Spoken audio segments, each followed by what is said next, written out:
Урматтуу Кыргыз Республикасынын президенти Жапаров Садыр Нуркожоевич, бүгүн 30 январда 2023 жылы биз Дордой дыйкан базарынын жеке ишкерлери сизге кайрылууну туура көрүп турабыз. Себеби биз үстүбүздөгү жылды бүтүндөй министрлер кабинетине, экономика өнүгүү министрлигине, салык инспекциясына кайрылдык, өзүбүздүн сунуштарды киргиздик, бирок эч кандай майнап чыккан жок. Аягында биз сизге кайрылууну туура көрүп турабыз.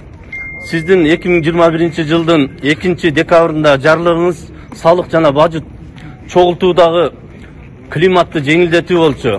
2022 жылы 26 июлдагы жарлыгыңыз чакан жана орто ишкерлерди колдоо жөнүндө болчу.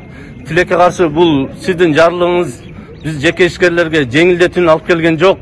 Өкмөт биздин жумушубузду кайра орлотуп жатат. Ишкерлер bir жылдан бери ушундай көйгөй менен, санаа менен жүрүшөт, тынч иштей алышпайт. Азыркы жүргүзүп жаткан саясатыңыздарды биз колдойбуз, эч кандай каршылык жок. Болгону ушул ККМ, ЭТТН деген элдин иштөөсүнө ыңгайсыз система экенин көргөзүп жатат бүгүнкү күндө. Такыр эле могу базардагы ишкерлерге бул ыңгайсыз система экенин көрүп алсаңыздар керек. Бүтүндөй элдер каршы чыгып атат, бул система менен иштей албайбыз деп. Биз казынанын толушуна макулбуз. Бирок ошол өзү сунуш этип аткан сиздер менен биргеликте бир төлөмдү чегерип алып, ошону төлөп берсек, мамлекетке жардам берсек деген ниеттебиз. Биз деле сиздерди колдоп келебиз ар дайым. Азыркы ККМ, ЭТТН деген аябагандай татаал система экен. Аны ар бир ишкер өздөштүрүп кетүүгө мүмкүнчүлүгү да жок, убактысы да жок.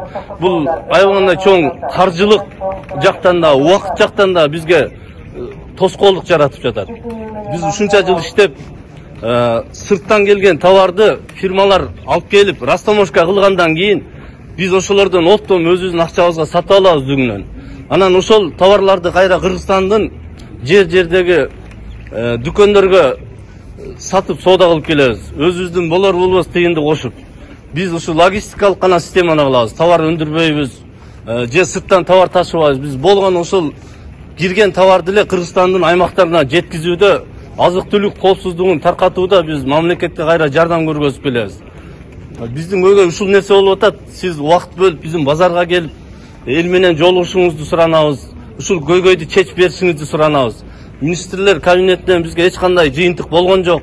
Канчалаган кат жазууларды кылдык, тегерек столдорго бардык, бирок майнап чыккан жок. ЭТТНге киришиңер керек, ушул деп өздөрүн гана талабын кармап турат. Биздин сунушту, биздин көйгөйдү эч ким уккан жок.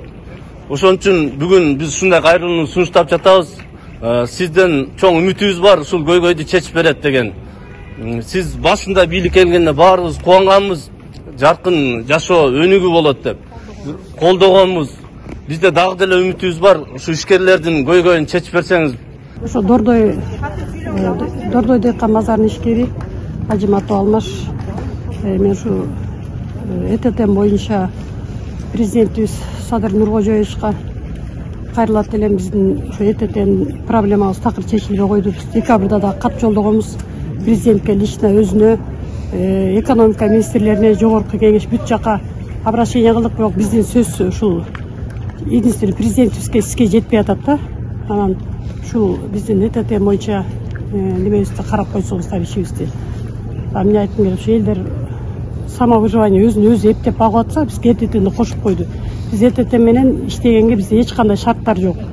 Биздин сөз какпаган эшигибиз, жазбаган катыбыз калган. Биз мирный түрдө эле бүт обращение кылабыз, бирок биздикин эч бирибиздин сөздү эч жеткирбей атат да сизгечи. Биздин ушу элдин үнүн угуп койсоңуз, жеке ишкерлердин баары турабыз ушул жерде. Эч ким мындай, бизде эч кандай шарттар жок. Бизге ошол айткан налогторду төлөп атабыз, бизге только патент бойдон калтырып берсеңиздер. Саламатсыздар. Бүгүн 30 январь 2023 жыл ушул жерде Дордой дыйкан базарынын ишкерлери турабыз. Баардыгы жыйналып чогулуп мына базарлар жаап, биздин көйгөйүбүз ЭТТН ККМ койгула деп жаңы закондор киргизгендер бизге туура келбейт, шарттар туура келбейт. Биринчиден биз деген бул биз эле базарыбыз бул Бишкек шаарына эле эмес, биз деген 7 областты, бүт бардык региондорду продукт менен камсыз кылабыз, арзан продукт менен камсыз кылабыз. Потому что бизде аябай конкуренция чоң, ошон үчүн элге арзан сыпаттуу товарды жеткизип бергенге аракет кылабыз. Эгер ЭТТен кирсе, биз деген андай товарды бере албай калабыз. Биз базар жабылабыз. Базар жабылып калса, элге фирмалар товар алып барышат. Фирмалар накталай акчага алып барышат. А биз деген карызга беребиз. Биздин карызыбыз качан гана региондорго жетип, региондордо пенсия пособие тийгенде 1 ай 1,5 айда чогулуп келет. 1 ай 1,5 айга биз элге продукцияны карызга беребиз. Биз бул базар жабылып калса, элге эле кыйынчылык болот. Бар товарлар фирмалар наличкага иштешет, товар алып бара албай, в основном товар кымбатчылык болот. Ошон үчүн ошо ЭТТ ККМди башынан рассмотрение кылып, бизге отмена кылып берсеңиздер деп суранабыз. Ассаламу алейкум, урматтуу кыргыз элим. Ассаламу алейкум эл өкүлдөрү. Биз ушул ККМге, ЭТТнге биз каршыбыз. ЭТТнге, ККМге каршыбызбы, туугандар? Туугандар, анан биздин айта турган сөзүбүз эми бизге ушундай лишний иштерди бизге жүктөзөңүздөр. Биз эми азыр муну жүктөзөңүздөр, бир гана бир карапайым эл төлөйт муну. Азыр мынакей бизге фирмаларда товар бербей атат, ушу ЭТТн депчи. Эми мунун бизге эмне кереги бар азыр? Буну эптегенге азыр бизде шарт жок вообще. Убактыбыз да жок. Эртең саат 8-те келебиз, кечки саат 7-ге чейин, 6-га чейин суукта иштейбиз ушул жердечи. Анан аны дагы биз база өткүзгөнгө вообще шартыбыз жок, условиябыз жок вообще. Туугандар, бизди минтип кыйнабаңыздар, эл өкүлдөрү. Эми сиздерди шайлаганбыз, бизди карайт деп. Бирок андай болгон жок бердечи. Азыр карапайым элди кыйнап, монда майда-чүйдө магазин, ушундай базар иштеген карапайым деп. Бирок башкаларды сыгып атабыз. Азыр эми минтезеңиздер, азыр биз бая чогуу экенбиз, базарды кармай албайсыңар, ачык эле айтайлы алдын эле. Бирок бир фирмалар сыктыңыздар, фирмалар бизге товар бербей атат, ЭТТн депчи. Ошону азырча токтотуңуздар, биз даяр эмеспиз суугачы азыр. Тем более бизде завод, фабрикалар жок Кыргызстанда. А силер Европанын кынап кетип атасыңар бизгечи. Биз деген азыр 70-80% Кыргызстанда ал сатып атабыз бири-бирибизденчи. Бардыгыбыз бири-бирибизге байланганбыз. Карапайым элдин эле үстүнө түшкөн түйшүк бул. А биз аны киргизсеңиздер, иштесек дагы, балким биз азыраак иштеп жабылып калышыбыз мүмкүн да, негизичи бул менен. А башка чоң гиганттар да иштеп кете алат бул мененчи. Ошон үчүн биз буга каршыбыз 100%. Азыр муну кереги жок бизге, вообще эле негизи эле. Ушу биз ККМге, ЭТТнге биз каршыбыз, туугандар, каршыбызбы? ККМге каршы!